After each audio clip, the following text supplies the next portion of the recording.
వ్యక్తిగతంగా దేవునితో ఒక పర్సనల్ రిలేషన్ని మనం మెయింటైన్ చేయగలుగుతున్నామా లేదు? షలోమ్ ఎవ్రీవన్, ఎలా ఉన్నారు? బైబిల్ గ్రంథంలో అత్యంత జ్ఞానం కలిగిన వ్యక్తి ఎవరు? సొలొమోన్ రాజు. సొలొమోన్ని రాజుగా అభిషేకించిన తర్వాత అప్పటికే దావీదు చాలామంది యాజకుల్ని, ప్రవక్తల్ని తన ఇంట పోషిస్తూ ఉన్నారు.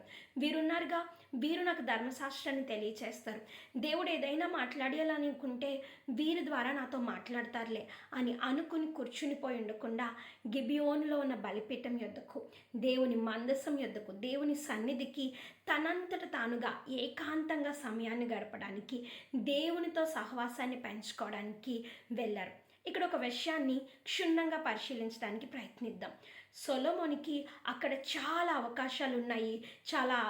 చాలామంది యాజకులు కూడా ఉన్నారు దేవునితో సహవాసాన్ని పెంచడానికి. కానీ తనంతట తానుగా సమయాన్ని కేటాయించుకొని ఏకాంత సన్నిధి కోరుకున్నారు. అక్కడ దేవుడు దర్శించాడు, అక్కడ దేవుడు జ్ఞానాన్ని ప్రసాదించాడు.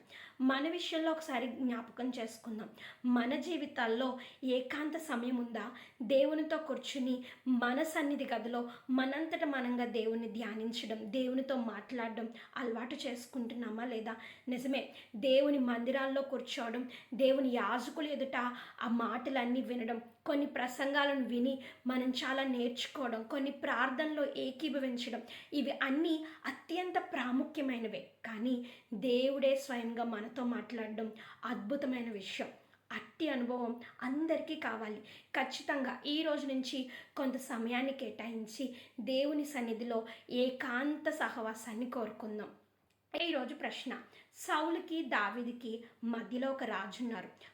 కొన్ని గోత్రాలను మాత్రమే పరిపాలించిన ఆ రాజు పేరేంటో కమెంట్ చేయండి.